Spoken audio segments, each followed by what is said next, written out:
Happy November! Ayan. So, welcome sa mga bago. Hi. And of course, welcome back sa mga laging nanonood.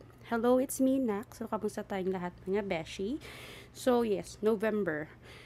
So, bago tayo mag-start ng November reading natin, of course, meron ulit tayong top 5 kineso. Pero before starting yung top 5 kineso natin, so, of course, November na, make sure that you visit your loved ones, yung mga pumanaw na. If you cannot visit, pray for them. Magtirik kayo ng kandila. Ayan. So, make sure that, syempre maalala natin sila. We have to remember them. Remember our ancestors. Yan, sabi nga nila, ancestors. And sa mga nasi-celebrate ng samain. Paano ba bigkasin yun? Wait. Samhain. So, Samhain. So, sa mga nag-celebrate ng Samhain, Happy Samhain, which is October 31 to November 1, which is sa mga hindi nakakaalam, a Celtic New Year, where they celebrate as well end of summer and beginning of harvest season sa iba. And yung may nabasa din ako na ano siya, parang celebration of death and rebirth. Ayan. So, Samhain. So, ano ba yung top 5 natin for this month? It is 5 steps to overcome negative thinking. Tara. Top 5 steps to overcome negative thinking. So, number 1, identify and challenge negative thoughts, or kilalanin natin or i-challenge natin yung negativity na naiisip natin. So, paano?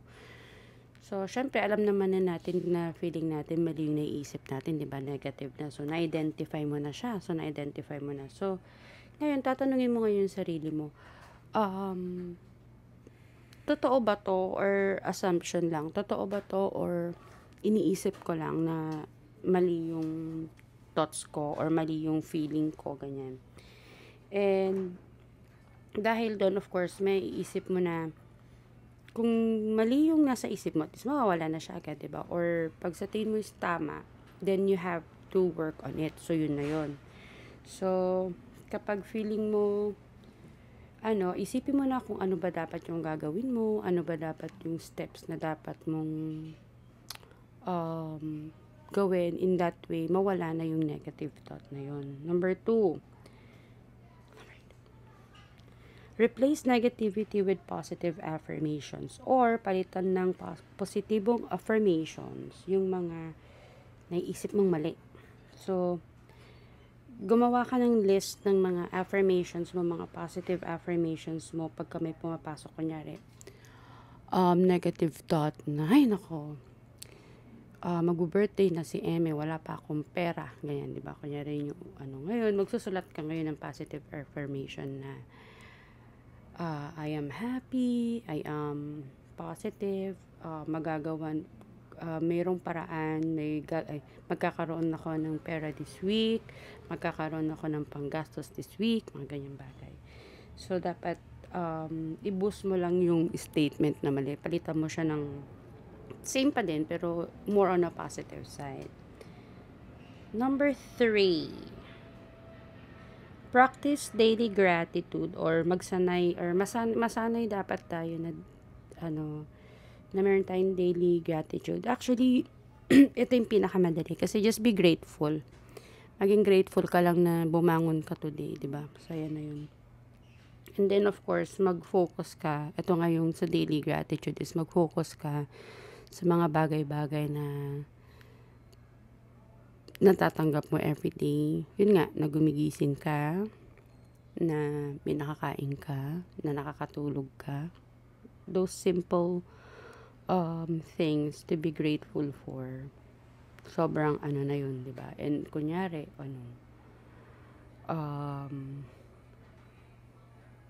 pinansin ka ng jowa mo, sweet yung jowa mo sa'yo. O, di ba?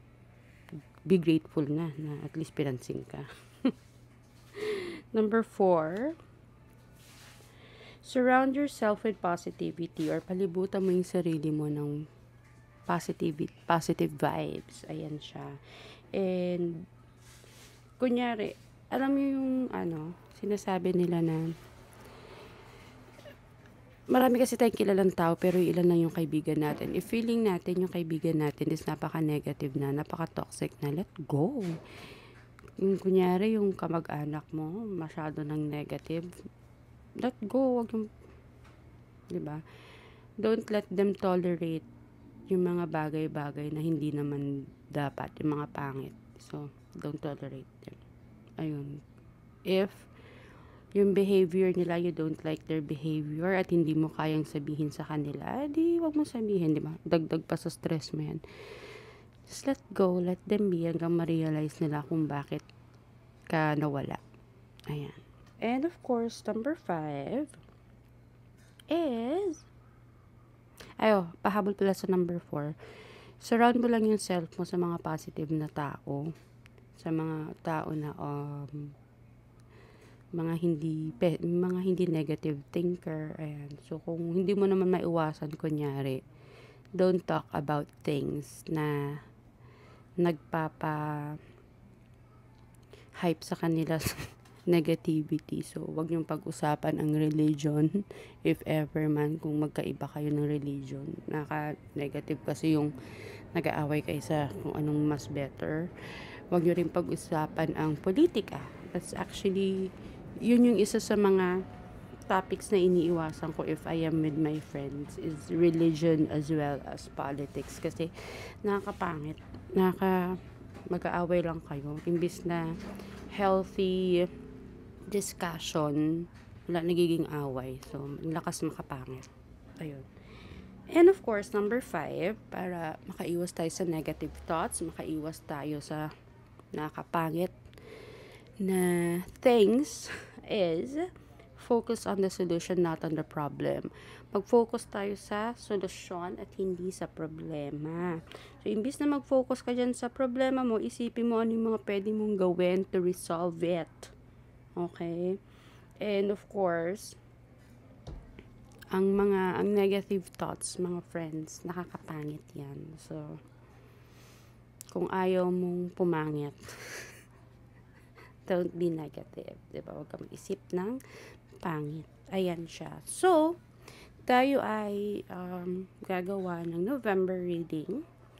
So, ayan. So, tapos na yung ating top 5 steps to overcome negative thinking and to overcome ng pagiging pangit. Ayan. So, diba, blondie.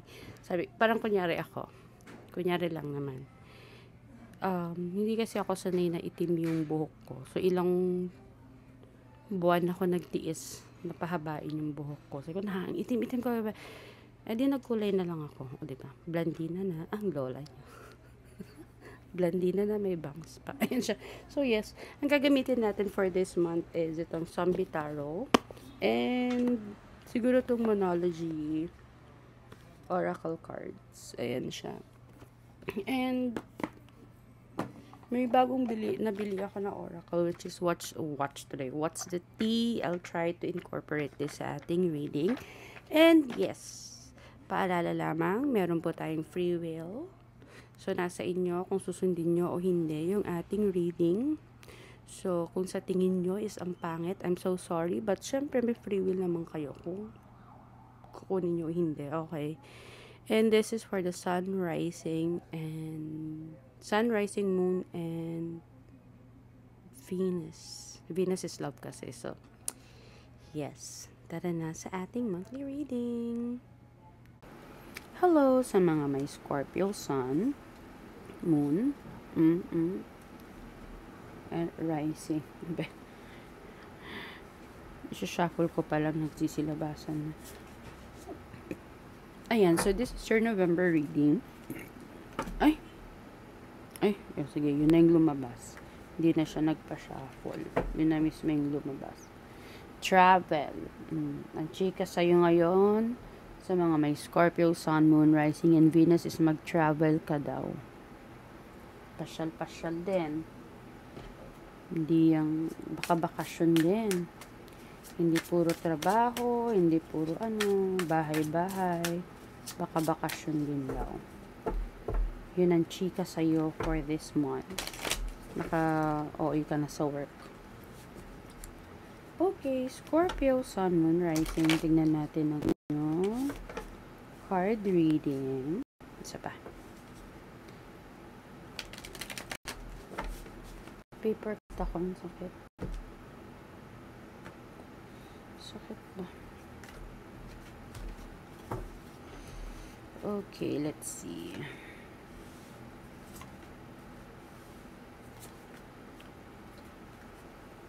Okay, Judgment. Lumabas yung Judgment na Major Arcana. So, it's telling you na parang ang kwento dito is puno na ng zombie sa paligid mo. So, papasabugan mo ba sila? O let them leave?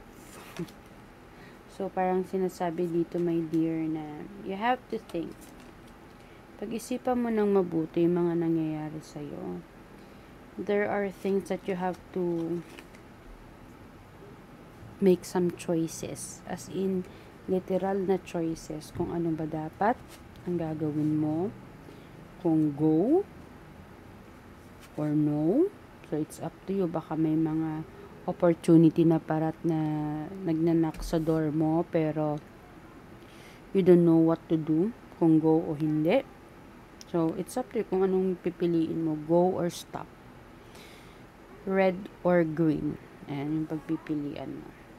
So, ano yung mga medyo magiging problem mo ngayong November? This is the problem na nakikita natin is parang you're stuck. You're feeling mo prisoner ka. Feeling mo you're stuck. You don't know what to do. Na feeling mo hindi ka makakalabas. Feeling mo there's no way out. Feeling mo lang. Diba, nasa isip mo na paano ba ako lalabas dito. So, sabi ko nga kanina dun sa ating top 5, ang pinaka gagawin, don't focus on the problem, my dear. You have to focus on the solution. If babalikan mo yung video before the reading, yung 5 things to do, keme, you will find answer whenever you feel stuck sa isang problema. You just have to watch that and you have 5 answers already. Protektahan mo yung sarili mo, my dear, sa mga tao sa paligid mo. Kasi may mga tao na hindi maniniwala sa'yo, may mga tao na ibabash ka, may mga tao na sasabihin na wala kang kwenta, may mga tao na sasabihin na hindi mo alam yung ginagawa mo. Dami-dami mong sinasabi pero hindi mo naman alam, ganyan-ganyan. So, you have to protect. Hello, Capricorn, Sun, Moon, Rising, and Venus. So, this is your November reading. And, start natin sa What's the Tea?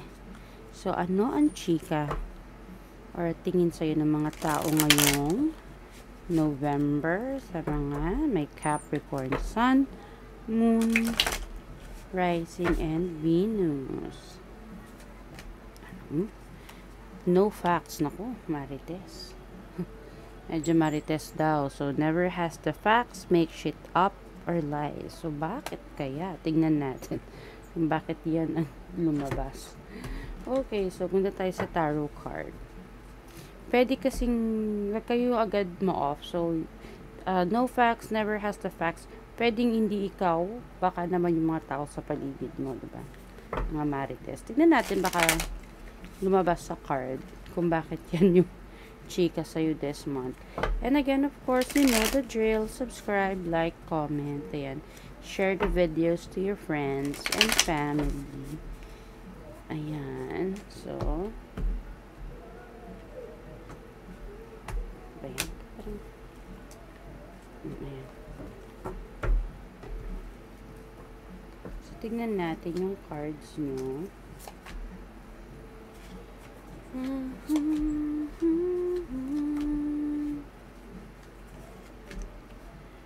Star. Wow. So, the star, lumabas yung the star. Ibig sabihin, whatever you are wishing for is finally nakukuha nyo na. Kung gusto nyo ng promotion, ayan. May chance na ma-promote this month. So, huwag kayo mag-resign. And, okay. So, hazards, tops, so, naayos ko lang.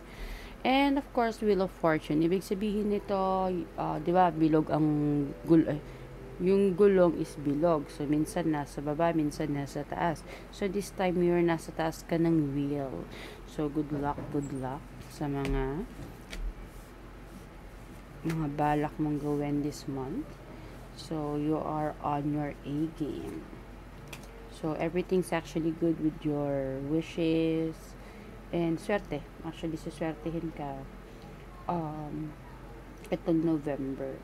And, ito din yung time na lumabas yung 9, 7, and 10 of swords. Ibig sabihin nito mga friend is, medyo, siguro you are mentally not stable right now. Pwedeng depression. Pwedeng marami kang iniisip, na-stress ka na because of mga tao sa paligid mo.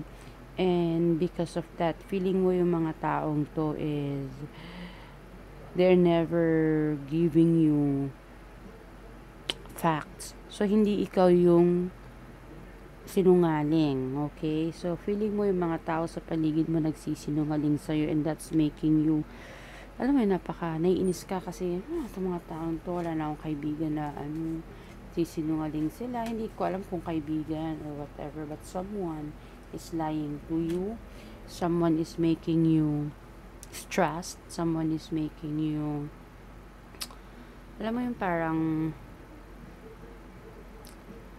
yung tao na to is, sobra kasi titiwala ka sa tao na to, Capricorn. So, feeling mo, there's something wrong. Diba? Ginagawa mo lahat sa kanila, pero ibabackstab ka pa din. So, sabi nga ni 7 of Swords, if you can kick them out of your life, why not? If to make it more easier for you, bakit hindi? Just kick them out. Sabi ko nga dun sa first video ko, if napakinggan nyo yung how to overcome negative thoughts. So, don't stay with toxic people. Regarding naman sa mga wishes mo, sa mga dreams mo, sabi ko nga, andito si Star at andito si Wheel of Fortune. Ibig sabihin, ang ganda ng career-wise, whatever you want, if yung career mo na pinupursue is yan talaga yung gusto mo, it is stable, it is good. Talagang pack na pack, di ba? And marami ring opportunity, may mga bagong opportunity regarding dyan sa passion and desire mo, sa mga wish mo. It's actually good. Nice. When it comes to relationship, I have 4 of Cups and Queen of Cups, which is you are in a healthy relationship. Ayan, healthy relationship, and kinain mo na yung utak mo. Actually, tawa naman ako dun.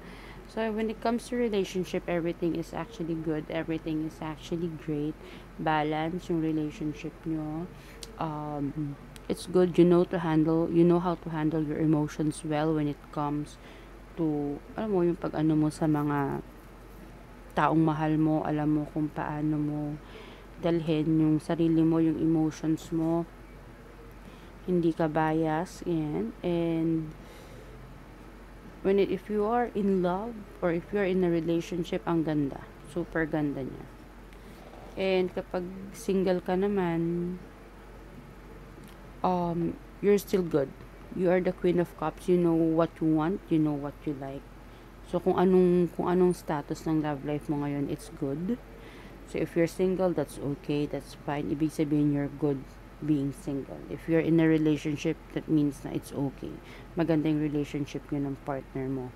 And it comes to money, pera, trabaho, career, whatever you, ito 6 of Hazards, ibig sabihin, para siyang, kung ano yung binibigay mo, yun yung makukuha mo. So, kung ano yung tinanim mo, yun yung makukuha mo. Or pwede ding, if you're a person who normally gives something, you will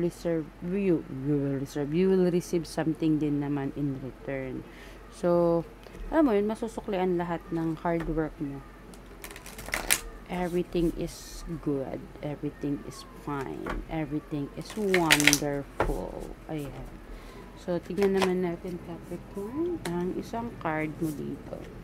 Surrender to the divine. So, parang, sinasabi niya na whatever is happening dito sa tao na mga nanloloko sa'yo, sa tao na niloko ka, just surrender it to the divine. Let the karma work for them. Kasi, iba ang ano ng karma, iba ang hampas mo. So, chill. Okay? Yep, that's all for me sa mga may Capricorn, Sun, Moon, Rising, and Venus. Thank you so much. Bye-bye!